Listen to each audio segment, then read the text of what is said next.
Ибн Аббас радиаллаху анхума, әкесі екеуінен Алла разы болсын, пайғамбар алейхиссалату вассаламнан жеткізеді. Бір қабірдің қасынан өтіп бара жатып, екі адамның азапталып жатқандығын айтты дейді. Бұл екеуі бір үлкен нәрсемен азапталып жатқан жоқ дейді. Бірақ ол екеуі үлкен нәрсе. Неге үлкен емес дейді? Себебі әлгілер үлкен емес деп ойлаған еді оны. Ода тұрған не бар деп жүрген еді. Біріншісі өсек тасу. Үлкен емес деп ойлады, бірақ түбіне сол жетті оның. Екіншісі дәрет сындырғанда арланбайтын адам еді дейді. Ұялмай тұрып, көшенің бір шетінде ана жерге міне тұрып шаптырып кете беретін адам. Бірақ бұл жерде бірінші мағынасы осы. Арланбай, ұялмай, жасырынып, тығылып, әуретін жауып емес, арланбай тұрып. Мынау қоғамдық орындарда болады ғой. Кабинкасы тұрады. Және былай тұра беретін жерлерде болады.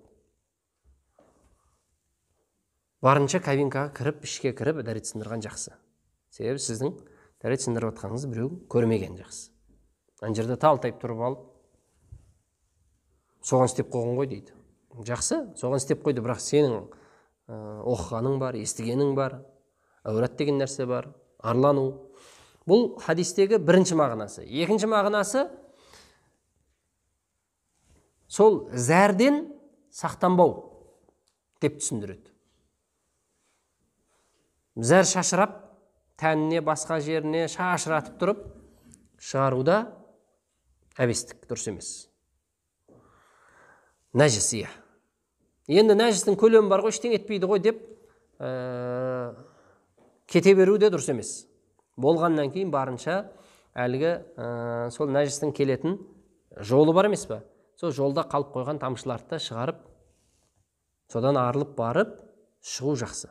Енді бұл тұста да бір мән беретін нәрсе, қатты соған кірісіп кетіп, бір тамшысына дейін жаңа күдікке түсіп, кейбір кісілерді көзіммен көргем, өздері келіп айтып, содан артынан ауруға шалдығып, жаңағы қағазды ұшына тығып, ертең оны жара қылып, сөйтіп қиналып жүрген кісілерді көрдік. Қатты олай бір дертке шалдығып қалмау керек. Не болып қалды екен, бір тамшы, намазда тұрса да тамшы түсіп қалды екен, сәл бір трубкадан бір нәрсе шыққан сияқты болды деп бір қатты ауруға шалдығып қалмаңыз. Бұл аурудың аты уәсуәсә.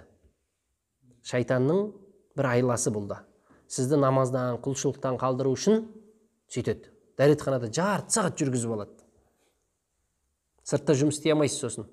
Ертерек баруым керек, қазір менің дәретіме жарты сағат кетіп қалады, сосын кейін су ішпей жүре берейін, қазір су ішсем дала шыққым келеді деп. Адам баласы күндікке өзінің өлшемі бар ғой, су ішу керек. Сол үшін сондай ауруға да шалдығып қалмау керек, бірақ немқұрайлы қарап, кіре салып, зыр етіп шығып кетіп те жүре бермеу керек. Шамалы дауыс шығарып, әркімнің өзінің методы бар. Біреу жаңағы дауыс шығарса, енді біреу қозғалады. Кез келген нәрседе қатты алға да өтіп кетпеу керек, қатты артта да қалып қоймау керек қой.